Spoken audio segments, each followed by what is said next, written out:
Hola, ¿qué tal? Hoy vamos a ver cómo crear una herencia entre entidades usando Java Spring Boot con el JPA. Pero antes veamos la tarea que quedó en la clase anterior. Quedó en que iban a crear una entidad usuario, una entidad perfil y una entidad usuario perfil. No era muy complicado de realizarlo, si se dan cuenta, son pero muy pocas propiedades, ya que el chiste es que ustedes pongan en práctica el conocimiento que están adquiriendo. Muy bien, ahora, ¿por qué vamos a crear esta herencia de entidades? ¿Se acuerdan que en la clase anterior se había dicho que, por ejemplo, en módulo, nosotros tenemos estas dos propiedades, y aquí acá es el incremental? ¿Qué pasa si esta entidad o este registro llega a ser modificado por XY usuario? O llega a ser eliminado, o se creó un nuevo registro. Y dicho registro da problemas, ya sea porque no se tuvo que haber creado, se editó y causó problemas porque la edición que se hizo estuvo errónea, o simplemente se eliminó. No hay forma, a simple vista como lo están viendo, no hay forma de cómo determinar qué usuario hizo la transacción o hizo tal operación. ¿Y cómo podemos verificar esto nosotros? ¿Cómo podemos controlarlo? Pues lo hacemos con campos auditores. Los campos auditores no son más que registrar el ID del usuario y la fecha de transacción que se realizó dicha operación, ya sea de creación, edición o eliminación. Entonces, si un usuario llegase a crear un nuevo registro, pues con estos campos auditores nosotros vamos a poder verificar el ID del usuario y la fecha de creación. Y lógicamente, con el ID del usuario, podemos hacer un select a la tabla usuario y obtener el nombre de la persona que hizo la operación. Ahora, esto se lo hace creando más propiedades. Es decir, nosotros podemos simplemente coger, copiar estas dos propiedades que están aquí, ponerlas abajo y cambiarlas y poner aquí ID usuario update, ID usuario create, ID usuario delete, otras tres más y poner fecha de creación, fecha de eliminación y fecha de actualización. Pero al escribir todo eso aquí, tenemos que luego replicarlos en todas las entidades que nosotros tengamos. ¿Qué pasa si en tu proyecto tienes 100 entidades? ¿Vas a repetir 100 veces el mismo código?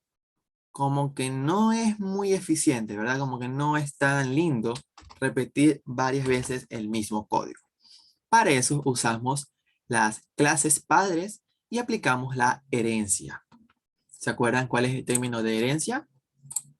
Ok, para eso yo siempre sé crear nuevos paquetes, paquetes distintivos a cada una de las cosas que nosotros vamos a hacer. En este caso voy a crear un paquete que se va a llamar útil.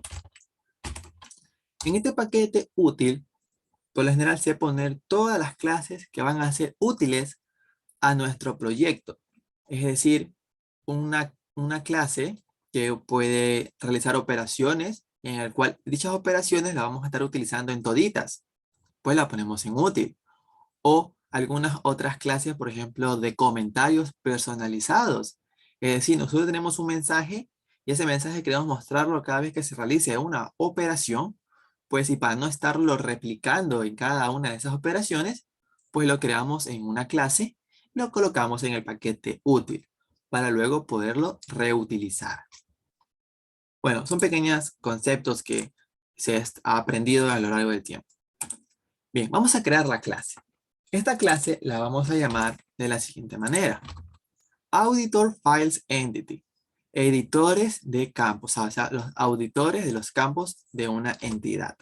Vamos a darle Enter y se nos va a crear dicha clase. Bien, ahora, la primera anotación que vamos a usar es la anotación Mapped Super Classes. Mapped Superclass lo que va a hacer es a nuestro JPA tomarlo como que esta entidad va a ser una superclase.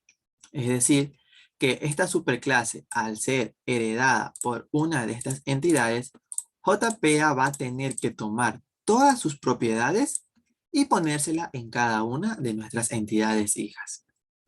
Ok, la primera variable que vamos a crear, o la primera propiedad, va a ser private integer, y vamos a colocar id user create. ¿Se dan cuenta? El usuario que lo crea. Y como esto va a ser un JPA, ¿se acuerdan que en JPA nosotros ponemos columnas para indicar que esto va a ser una columna? Pues entonces venimos y hacemos lo mismo acá. El nombre va a ser igual a este, pero recuerden poner separado de esta manera. ID user create. Null label false, no quiero que acepten nulos. Sí o sí quiero que tenga un registro como tal. La longitud va a ser de 11.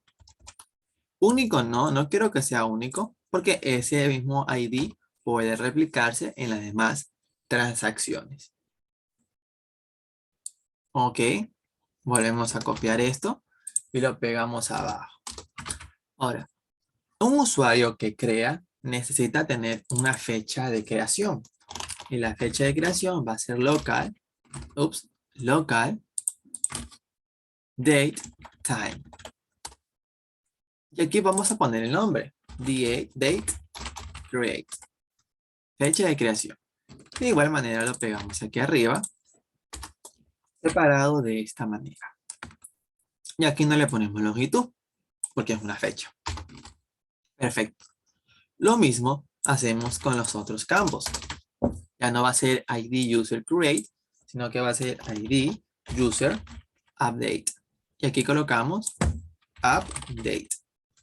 Exactamente igual, solo que ahora aquí sí vamos a permitir nulos, porque no es estrictamente necesario necesita llenarse este campo.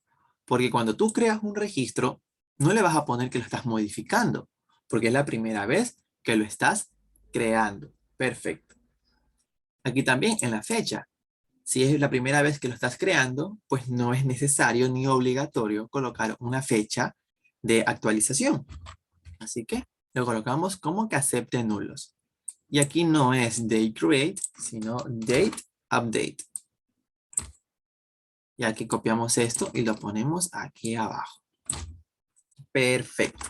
Ya vamos entendiendo esto, ¿verdad? Ahora volvemos a copiar esto y lo volvemos a pegar. Porque ahora nos hace falta poner el ID del usuario que realiza una eliminación. ID user delete, date, delete. Y aquí colocamos delete. Delete. Copiamos esto y lo pegamos aquí. Y se dan cuenta, solamente en los campos de creación deben ser exactamente obligatorias. ¿Se dan cuenta? No aceptan nulos. Porque cuando un registro se crea, sí o sí, va a tenerse que guardar un usuario de creación y su fecha de creación. Pero los campos de actualizar y eliminar son opcionales. Es decir, no necesariamente cuando se crea un registro se debe actualizarlo ni eliminarlo. Ojo con esa parte. Ahora, hace falta un campo más, que ya lo van a ver. Private string estado.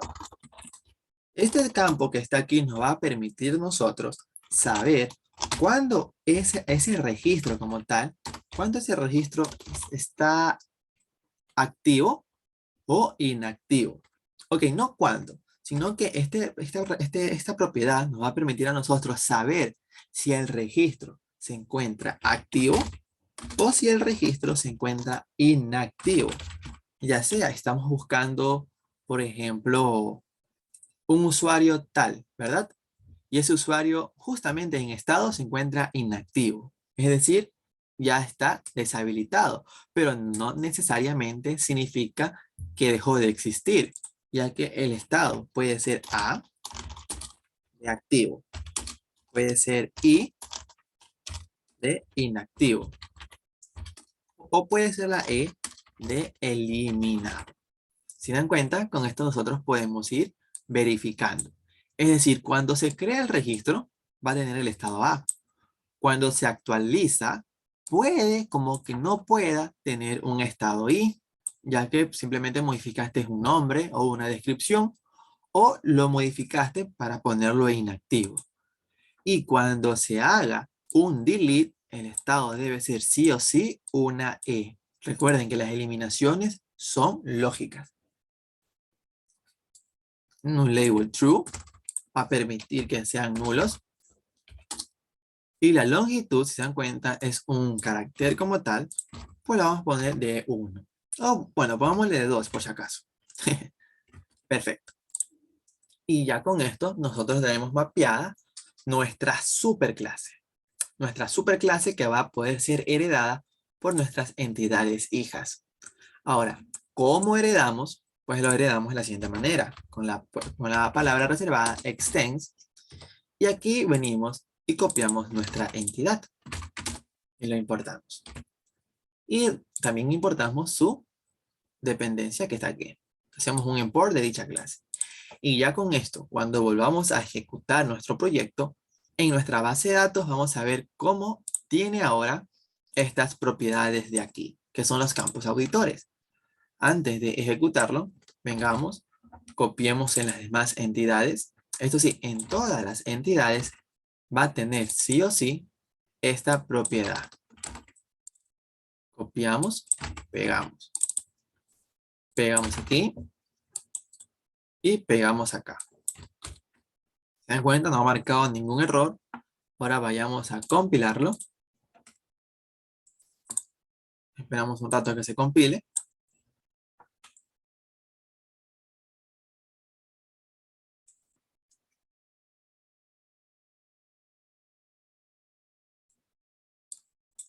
Perfecto, ya se ha compilado. Si se dan cuenta, dice mini modo de seguridad y nuestro hola mundo que habíamos puesto en la clase anterior.